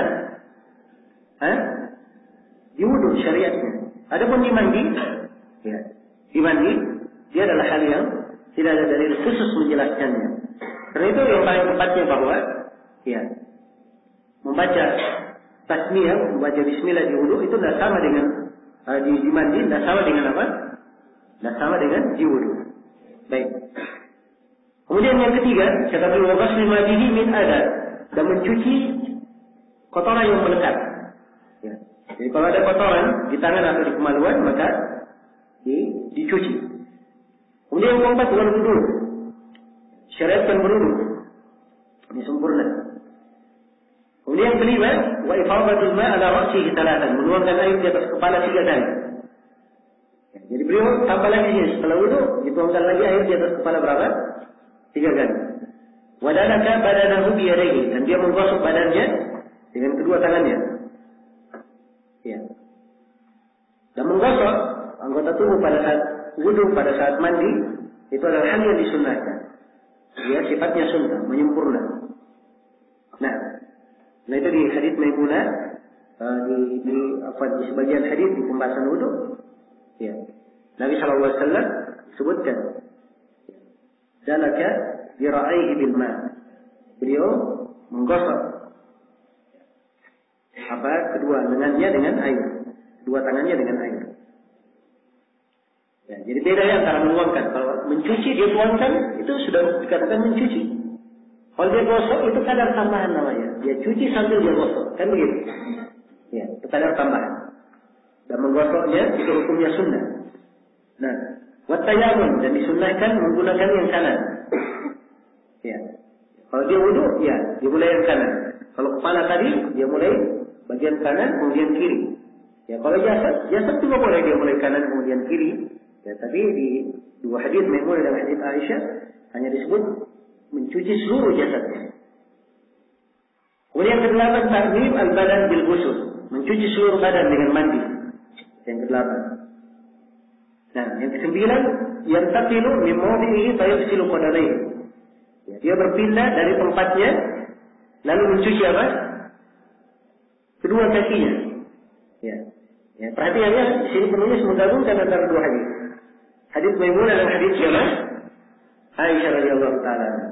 Kemudian ke-10, wa ghaslu yadayhi qablahu thalathan, dan dia mencuci kedua tangannya sebelum itu 3 kali. Sebelum itu yang mana? Ini harusnya yang ke-10 ini diletakkan di atas. Ya. Diletakkan di atas. Setelah tasmiyah mencuci kedua tangan. Itu maksudnya. Setelah baca basmalah sebelum dia mulai mandi, dia cuci dulu kedua telapak tangannya.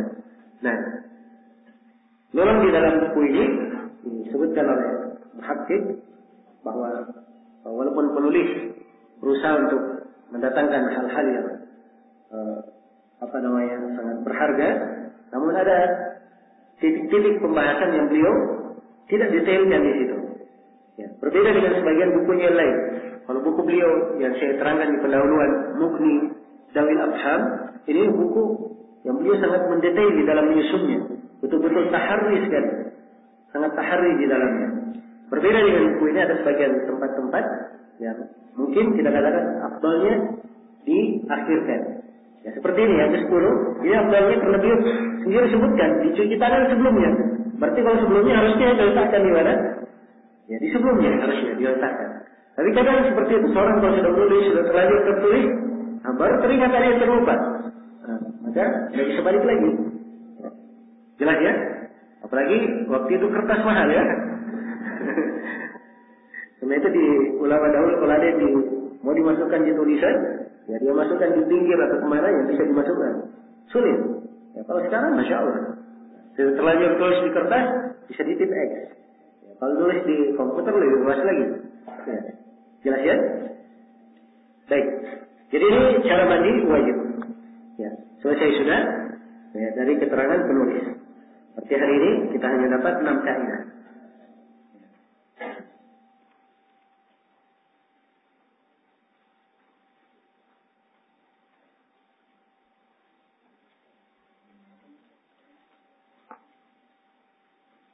Gimana? Ditambah lagi 1?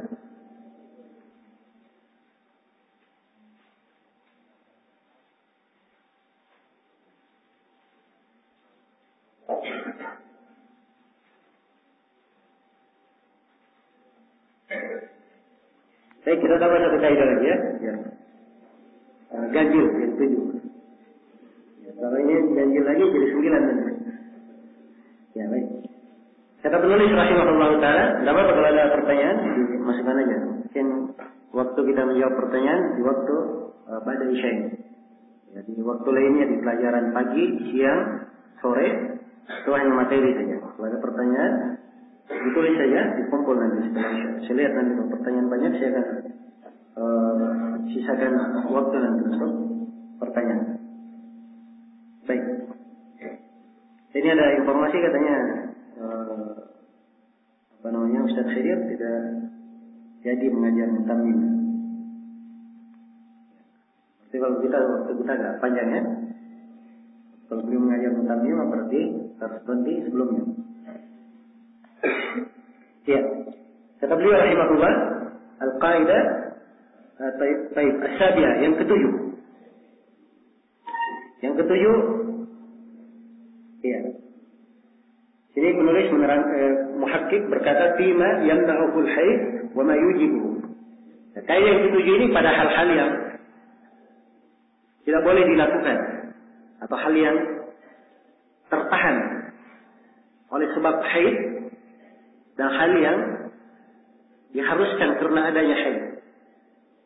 Ya. Ini dua pembahasannya di kaidah yang ketujuh ini.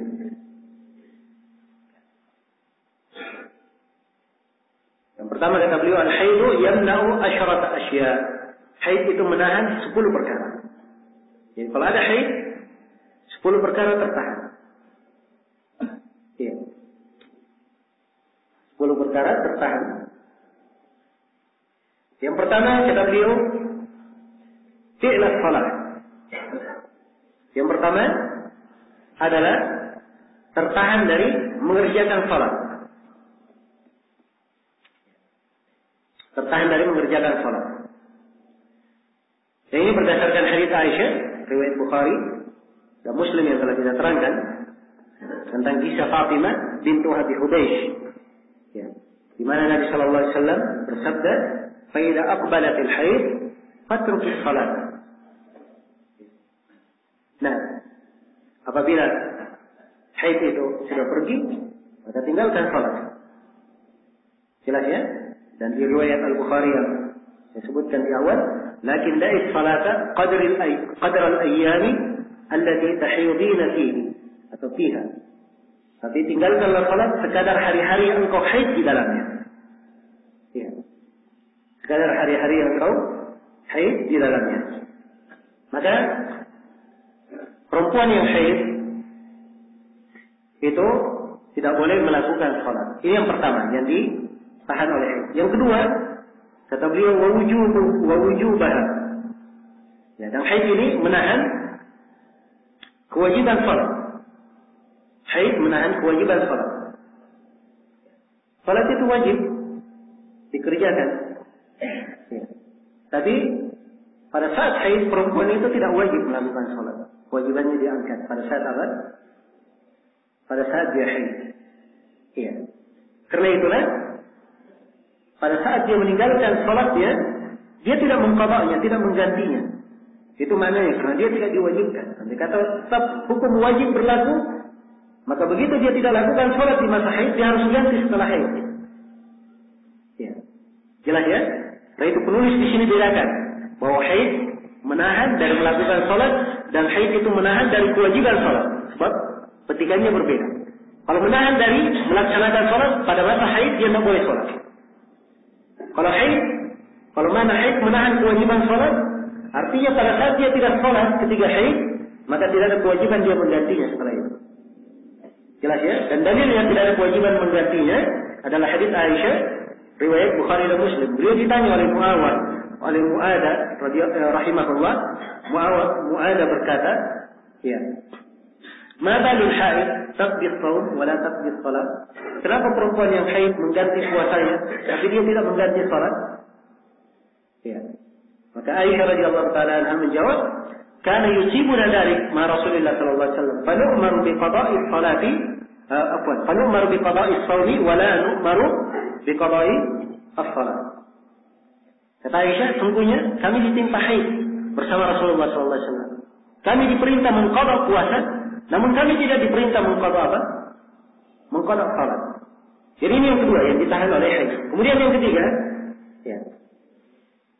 Ini enak ya, bahas. Jadi perempuan yang haid, apa yang tidak boleh dilakukan? Terkumpul semua di sini. Ya. Terkumpul. Diringkas oleh itu. Jadi tidak boleh sholat, kewajiban sholat terangkat. Kemudian yang ketiga, wa fi'las siyam. Dan tidak boleh dia berpuasa. Ya. Tidak boleh dia berpuasa. Nah, dalilnya itu tadi yang kita sebutkan. Jadi tidak berpuasa. Namun kalau dia tidak puasa, puasanya diganti atau tidak? Diganti. Karena itu penulis sudah sebutkan, wa wujuban shaum sudah disebutkan. Ya, karena dia tetap wajib. Tidak boleh puasa tapi tetap wajib puasa.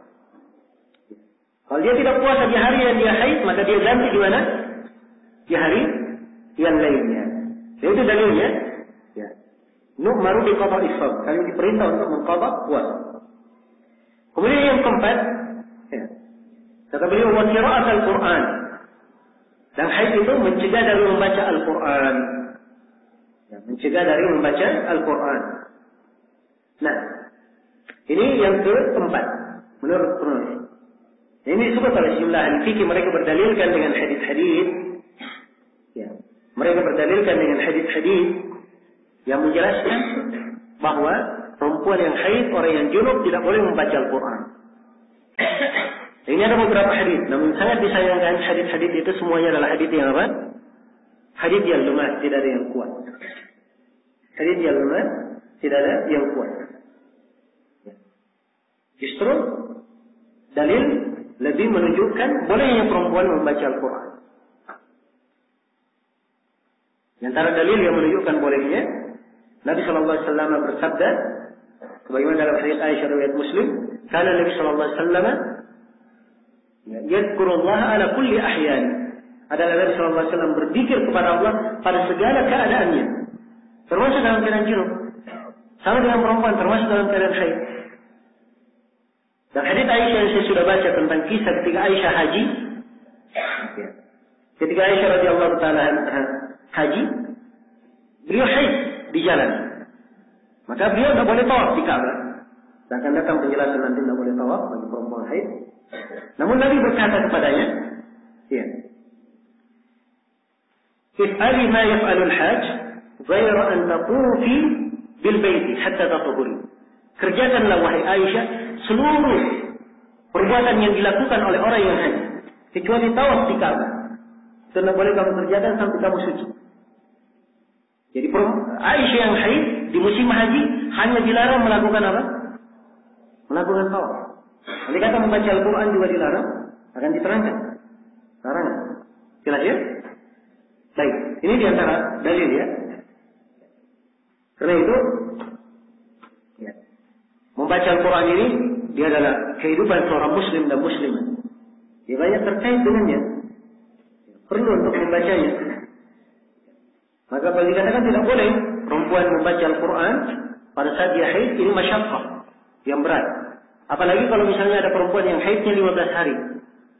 Ya, bisa-bisa dia hafal 1 juz, tidak meroja 2 pekan. Ya. Bisa lari hafalannya. Jelas ya? Nah, maka ini tentunya memberatkan. Ya. Karena itu yang lebih tepatnya bahwa perempuan yang haid itu boleh dia membaca apa? Membaca Al-Quran. Ya, membaca Al-Quran. Yang kelima, kata beliau, wa mashal mushaf. Dan haid itu melarang seorang memegang mushaf. Tidak boleh dia pegang mushaf. Nah, ini ada hadis-hadis yang dijadikan dalil. Ya. Tapi hadis-hadis tersebut ada kelemahan di dalamnya. Di antara hadisnya adalah hadis Ibnu Umar, la yumassal mushaf illa ala tahara. Mushaf tidak boleh dipegang kecuali dalam keadaan bersuci. Dan juga hadis Abdullah bin Abi Bakar, ya, bin Muhammad bin Amr bin Hazm tentang kitab yang dikirim kepada Rasulullah SAW kepada Amr bin Hazm. Dan ini riwayat mursal ya, tapi disebutkan bahwa dia mursal, sifatnya wijada, bagus untuk syawahid. Yang disebutkan dalam riwayat itu la yamassal Quran atau la tamassa Al-Qur'ana, la yamassal Qur'ana illa tahiran.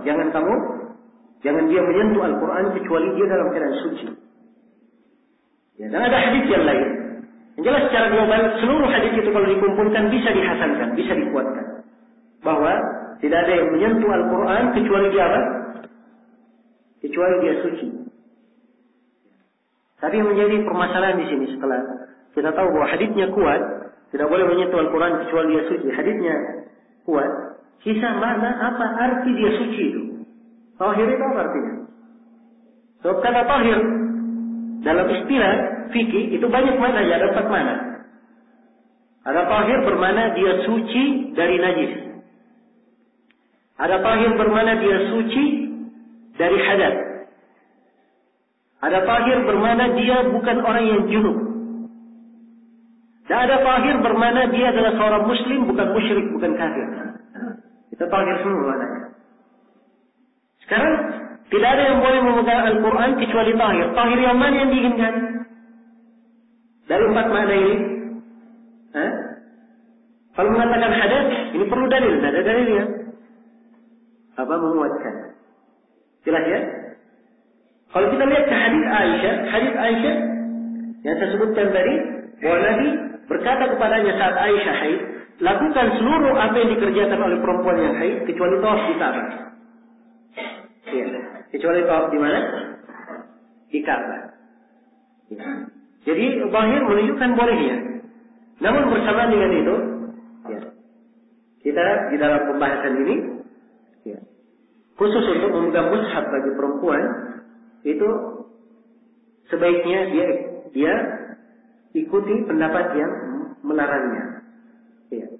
Karena memang datang dari sejumlah as-salaf, bahkan sebagiannya ada yang menukil bentuk kesepakatan dari as-salaf, mereka tidak memegang mushaf, tidak membolehkan memegang mushaf bagi orang yang haid, bagi perempuan yang haid. Jelas ya? Jadi sebaiknya ditinggalkan. Ya. Dia kalau membaca Al-Quran dia baca dari hafalannya. Dia baca dari hafalannya. Ya. Atau dia pegang dengan perantara. Nah, dipegang dengan perantara. Baik, ini sudut-sudut yang berkaitan dengan masalah memegang mushaf secara lisan. Kemudian yang keenam kata beliau wallubsa fil masjid. Demikian pula dari hal yang tertahan karena haid, tidak boleh dia tinggal di masjid. Tidak boleh dia tinggal di masjid. Ya. Dan ini tentang tidak bolehnya perempuan haid tinggal di masjid, ini juga pendapat lemah. Ini juga pendapat lemah. Ya. Yang lebih kuatnya bahwa perempuan yang haid boleh untuk tinggal di masjid. Ya. Hadits Aisyah tadi di musim haji ya, Nabi berkata kepada Aisyah, "If'ali ma yaf'alul hajj." Kerjakan seluruh yang dilakukan oleh orang yang haji. Illa an taqufi bil bait. Kecuali tawaf di Ka'bah. Hatta tatahuri, sampai kamu suci. Ya. Tidak diingatkan dilarang masuk ke masjid. Dikata dilarang maka diingatkan oleh Rasulullah SAW. Kemudian di antara dalil juga adalah hadis tentang kisah perempuan hitam yang tinggal di masjid itu. Dia punya kemah di masjid. Dalam hadis riwayat Bukhari dan Muslim, dia punya kemah di masjid, membersihkan masjid. Andai kata tidak boleh, dan dimaklumi perempuan ada kebiasaan bulanan. Andai kata tidak boleh perempuan haid tinggal di masjid, maka ya, syariat kita tentunya kalau sudah mengharamkan sesuatu, maka akan diharamkan segala sebab yang bisa mengantar kepada sesuatu itu. Ya, kalau diharamkan perempuan tinggal di masjid, maka diharamkan perempuan haid masuk di masjid, maka akan diharamkan perempuan itu walaupun dia suci tinggal di masjid. Nanti dia haid akan apa? Ya, akan bisa memasukkannya ke dalam larangan. Tapi ternyata Nabi Sallallahu Alaihi Wasallam mengizinkan perempuan itu tinggal di mana? Di masjid. Ini di antara dalil yang menunjukkan bolehnya. Ya, apalagi ya, keperluan ya, perempuan masuk ke masjid untuk acara-acara pelajaran dan seterusnya, itu adalah hal yang penting bagi mereka. Ya. Dan di masa ini berbeda di masa sebelumnya. Di masa ini ya, ada fasilitas-fasilitas yang dengannya perempuan itu bisa menjaga darah haidnya tidak tercecer di mana-mana. Ya. Tetap menjaga kebersihannya. Berbeda di masa sebelumnya. Ya. Maka untuk hal ini berdasarkan alasan-alasan ini, mungkin pendapat yang mengatakan bahwa perempuan yang haid boleh untuk masuk ke masjid kalau ada keperluan, itu pendapat yang lebih tepat insyaallah ta'ala. Baik, kemudian yang ketujuh, dari hal yang tidak boleh karena haid, buat tawaf, tidak boleh tawaf. Tidak boleh apa? Tidak boleh tawaf. Yang ini sudah berlalu ya, Nabi melarang Aisyah. Kerjakan seluruh yang dilakukan oleh orang yang haji. Illa an taqufi bil bait. Kecuali kamu tawaf di Ka'bah. Itu saja yang tidak boleh. Kemudian yang kedelapan, wal wata' fil farj. Tidak boleh menggauli perempuan haid di kemaluannya. Iya. Dan ini berdasarkan ayat Al-Quran. Yas'alunaka 'anil mahidi qul huwa adan fa'tazilun nisaa fil mahid. Mereka bertanya kepadamu tentang haid, maka katakanlah haid itu adalah gangguan. Jauhilah perempuan pada masa dia haid. Ya, kalimat menjauhi di sini artinya tidak boleh apa? Tidak boleh melakukan hubungan suami istri dengannya. Nah, iya. Kemudian yang kesembilan dari yang tidak boleh, kata beliau wa sunnat at-talaq. Ya. Dan yang tidak boleh adalah sunnah talak. Yang tidak boleh adalah sunnah talak. Akan datang nanti mungkin diterangkan di pembahasan talak. Bahwa talak yang sunnah, ada talak sunni, ada talak apa? talak bid'ah. Ada talak kalau dilakukan sesuai dengan sunnah. Ada talak kalau dilakukan itu talak bid'ah. Tidak boleh talak yang seperti itu. Talak yang sesuai dengan sunnah, salah satu syaratnya, talak itu dia lakukan di masa si istri tidak haid. Di masa si istri tidak apa? Tidak haid. Jadi kalau dia haid tidak boleh melakukan apa? Talak di situ. Tidak ada sunnah talak. Kalau dia bertalak berarti dia melakukan bid'ah atau talak. Talak yang bid'ah pasti dia lakukan. Ya. Karena itu tidak mungkin ada yang mentalak sesuai dengan sunnah di masa perempuan itu apa? Perempuan itu haid. Nah ini dalilnya adalah hadits Ibnu Umar, riwayat Bukhari dan Muslim, di mana Ibnu Umar radhiyallahu taala anha mentalak istrinya dalam keadaan dia haid di masa Rasulullah. Lalu Nabi sallallahu alaihi wasallam atau Umar bertanya kepada Nabi tentang hal itu. Maka Nabi berkata, "Murhu falyuraji'ha." Perintah anakmu Ibnu Umar supaya dia rujuk pada istrinya. Iya. Dia rujuk kepada istrinya. Jelas ya? Nah, kemudian di sebagian riwayat dikatakan, "Tsumma litalliqha tahiran aw hamilan." Setelah dia suci dari haidnya atau tidak haid lagi, maka hendaknya dia talak dalam keadaan dia suci atau dalam keadaan dia hamil. Dia mentalaknya. Ya, baik. Selesai sudah 10 hal yang tertahan atau tidak boleh karena apa? Nomor 9 ya, lagi satu. Kata beliau yang ke-10 wal i'tidada bil ashhur. Dan menghitung iddah dengan bulan. Iya. Menghitung iddah dengan bulan. Menghitung iddah dengan bulan itu di pembahasan lain, bukan di pembahasan apa? Perempuan yang tidak haid. Ya. Menghitung dengan bulan untuk perempuan yang haid dia tidak boleh menghitung dengan bulan. Dia harus menghitung dengan masa haidnya. Ya, dalam Al-Quran Allah berfirman, "Wal mutallaqatu yatarabbasna bi anfusihinna apa? Thalathata quru." Perempuan-perempuan yang ditalak, ya, mereka menunggu masa iddahnya, ya, selama 3 quru. 3 quru di sini ada 2 pendapat di kalangan ulama. Ada yang mengatakan 3 quru 3 kali suci. Dari mengatakan 3 quru adalah 3 kali dia haid. Jadi bukan dengan bulan dihitungnya, tapi dengan apa? Suci atau dengan apa? Dengan haid. Ya. Bukan dihitung dengan 1 bulan, tapi dihitung dengan berapa kali dia haid. Kalau dia haidnya setiap 40 hari dia haid, maka dihitungnya 40 hari, bukan 30 hari. Kalau bulan kan 30 hari ya. Kalau dia haid setiap 40 hari, maka 40 hari dihitungnya.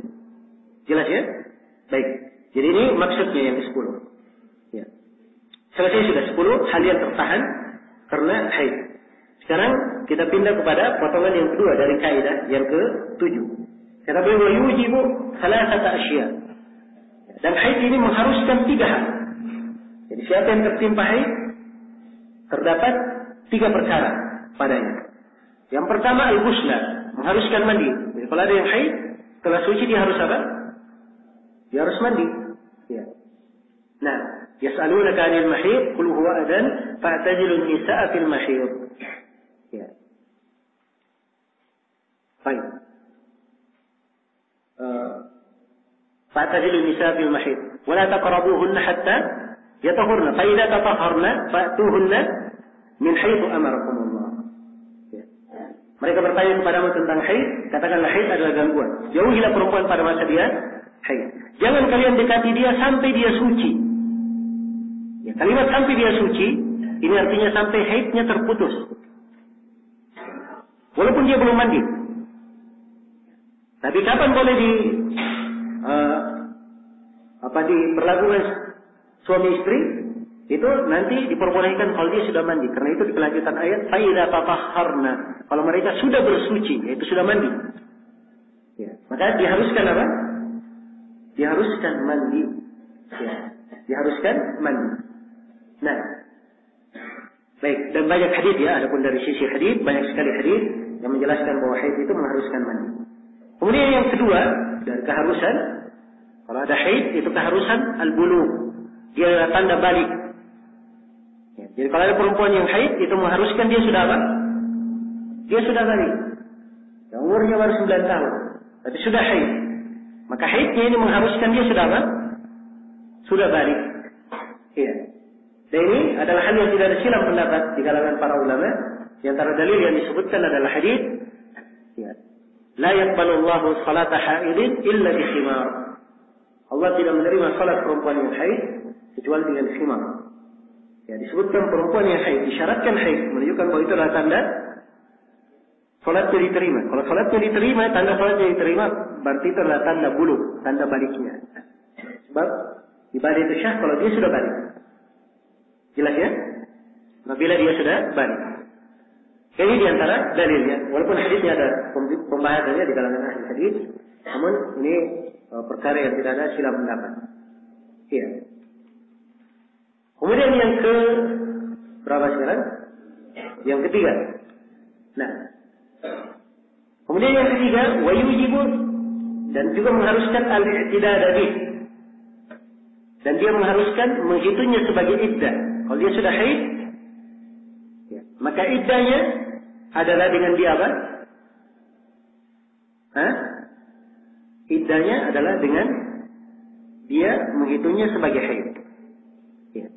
Nah, perempuan menikah umur 8 tahun. Ya, dia belum haid. Ditalak oleh suaminya. Sudah ditalak. Sekarang sucinya bagaimana? Sucinya bagaimana? Dia tidak haid. Maka dihitungnya bagi apa? Bagi bulan. Ya. Disebutkan di surat Talaq. Ya. Dihitungnya bagi apa? Bagi bulan. Tapi kalau dia sudah haid, tidak ada lagi hitungan bulan. Dia harus hitung pakai apa? Pakai haidnya. Itulah maksud ucapan penulis, dihitung dengan apa? Wajib dihitung dengan haid. Jelas sampai sini ya? Ini 3 hal yang diwajibkan karena haid. Kemudian di akhir dari kaidah penulis sebenarnya memberikan kaidah yang lain, cuman disisipkan. Kata beliau, "Wan nifasu mithluhu illa fil i'tidad." Dan nifas itu sama dengan haid, kecuali di dalam hitungan iddah. Kecuali dalam hitungan iddah. Ini sebenarnya kaidah ya. Jadi kaidahnya berbunyi apa? Kaidahnya berbunyi bahwa hukum nifas semuanya sama dengan hukum apa? Hukum haid. Kecuali pada 3 perkara saya sebutkan. Tapi penulis di sini hanya menyebutkan berapa? 1 saja. Ya. Hanya menyebutkan 1. Kalau haid keluar, maka dengan haid ini itu adalah tanda iddahnya sudah lepas. Perempuan ditalak. Dia haid setelah ditalak. Maka haid yang pertama ini sudah lepas, 1 apa? 1 iddah. Dia tunggu lagi haid yang kedua, ketiga. Tapi kalau nifas tidak. Perempuan yang melahirkan keluar darah nifas, itu tidak ada hubungannya dengan masalah apa? Nifasnya tidak ada hubungannya dengan masalah iddah. Ya, hubungannya kalau perempuan yang hamil itu ketika melahirkan, itu hubungannya. Adapun darah nifas tidak ada hubungannya dengan masalah apa? Dengan masalah iddah. Ini perbedaan yang pertama. Perbedaan yang kedua, ya, antara haid dan nifas, perbedaan dari sisi lamanya. Ya, kalau nifas paling lama berapa? 40 hari. Ya, adapun darah haid, ya, tidak ada batasan tertentunya berapa hari paling lama kalau darah haid.